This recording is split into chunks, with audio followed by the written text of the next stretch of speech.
Bismillahirrahmanirrahim. Assalamualaikum warahmatullahi wabarakatuh. Halo teman-teman semuanya, bertemu lagi dengan Bu Nina dalam mata kuliah Keperawatan Maternitas 1.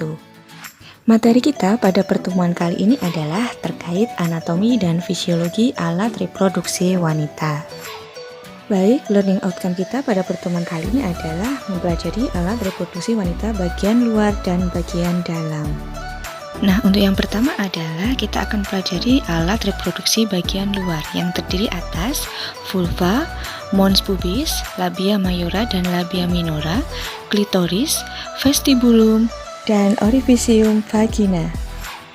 Vulva adalah bagian yang tampak dari luar, dimulai dari mons pubis sampai dengan tepi perineum. Mons pubis adalah lapisan lemak di bagian anterior os simplicis pubis. Pada masa pubertas, daerah ini mulai ditumbuhi rambut pubis. Baik, selanjutnya adalah labia mayora dan labia minora. Labia mayora merupakan lapisan lemak lanjutan mons pubis ke arah bawah dan belakang. Di situ banyak mengandung plexus vena. Labia mayora homolog embriologik dengan skrotum pada pria. Untuk yang selanjutnya adalah labia minora. Labia minora merupakan lipatan jaringan tipis di balik labia mayora dan di sana tidak mempunyai folikel rambut. Banyak terdapat pembuluh darah, otot polos, dan ujung serabut syaraf. Selanjutnya adalah klitoris, di mana klitoris terdiri dari kaput atau glans clitoridis yang terletak di bagian superior vulva. Dan di sini klitoris homolog embriologik dengan penis pada pria. Terdapat juga reseptor androgen pada klitoris. Di sana banyak terdapat pembuluh darah dan ujung serabut syaraf sehingga sangat sensitif. Vestibulum merupakan daerah dengan batas atas klitoris, batas lateral labia minora dan berasal dari sinus urogenital. Antara forset dan vagina terdapat fossa navicularis. Orifisium vagina terletak di bagian bawah vestibulum. Pada gadis yang masih virgin tertutup lapisan tipis bermukosa yaitu selaput darah atau himen utuh tanpa robekan. Himen normal terdapat lubang kecil untuk aliran darah menstruasi, dapat berbentuk bulan sabit, bulat, oval, septum atau fimbre. Nah, untuk organ reproduksi wanita bagian luar yang terakhir adalah perineum.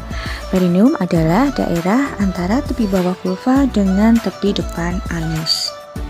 Nah, selanjutnya setelah tadi kita sudah membahas alat reproduksi wanita bagian luar, sekarang kita akan membahas apa saja alat reproduksi wanita bagian dalam. Alat reproduksi wanita bagian dalam terdiri atas yang pertama vagina, yang kedua adalah uterus, yang ketiga adalah tuba falopi, dan yang keempat adalah ovarium. Baik, untuk yang pertama adalah vagina. Di sini vagina merupakan rongga muskulomembranosa berbentuk tabung mulai dari tepi serviks uteri di bagian kranial dorsal sampai ke vulva di bagian kaudal ventral. Fungsi vagina untuk mengeluarkan ekskresi uterus pada haid, untuk jalan lahir, dan untuk kopulasi. Vagina memiliki dinding ventral dan dinding dorsal yang elastis, yang dilapisi epitel squamosa berlapis, berubah mengikuti siklus menstruasi. Organ dalam yang kedua adalah uterus. Di sini uterus merupakan suatu organ muskular berbentuk buah pir yang dilapisi peritoneum atau serosa. Uterus selama kehamilan berfungsi sebagai tempat implantasi, retensi, dan nutrisi konseptus. Pada saat persalinan dengan adanya kontraksi dinding uterus dan pembukaan serviks uteri, maka isi konsepsi dapat dikeluarkan. Uterus terdiri dari korpus, fundus, kornu, isthmus, dan serviks uteri. Selanjutnya adalah tuba falopi yang terdapat sepasang di kanan dan kiri, sepanjang 8-14 cm.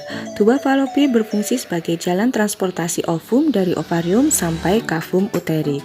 Tuba falopi terdiri dari pars isthmica, pars ampullaris, dan pars infundibulum.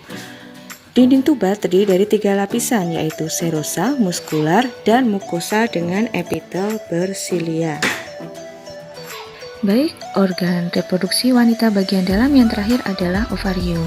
Ovarium adalah organ endokrin berbentuk oval yang terletak di dalam rongga peritoneum, terdiri dari korteks dan medula. Ovarium terdapat 2 buah, yaitu sebelah kanan dan sebelah kiri. Di sini ovarium berfungsi dalam pembentukan dan pematangan folikel menjadi ovum. Kemudian juga berfungsi sebagai ovulasi, pengeluaran ovum, sintesis dan sekresi hormon-hormon steroid, yaitu estrogen dan progesteron. Kemudian ovarium di sini terfiksasi oleh ligamentum ovarii proprium, ligamentum infundibulopelvicum, dan jaringan ikat mesovarium. Vaskularisasi dari cabang aorta abdominalis inferior terhadap arteri renalis. Selanjutnya terkait ovum. Folikel de Graaff dalam ovarium yang matang akan membentuk ovum dan mengeluarkannya pada saat ovulasi. Peningkatan hormon estrogen dan silia dalam tuba dapat menangkap ovum dan menggerakkannya menuju uterus. Terdapat 3 lapisan dalam pelindung ovum, yaitu lapisan pertama yang disebut zona pellucida, lingkaran luar, dan corona radiata. Ovum subur selama 24 jam setelah ovulasi dan bila tidak dibuahi akan berdegenerasi dan direabsorpsi. Alhamdulillahirrahmanirrahim, semua materi terkait alat reproduksi luar dan dalam pada wanita sudah kita pelajari pada kesempatan kali ini. Sampai jumpa lagi di lain kesempatan pada pembahasan materi mata kuliah keperawatan maternitas 1 selanjutnya. Dan selalu diingat pesan Bu Nina untuk tetap sehat dan semangat untuk belajar dengan bahagia. Sampai jumpa dan wassalamualaikum warahmatullahi wabarakatuh.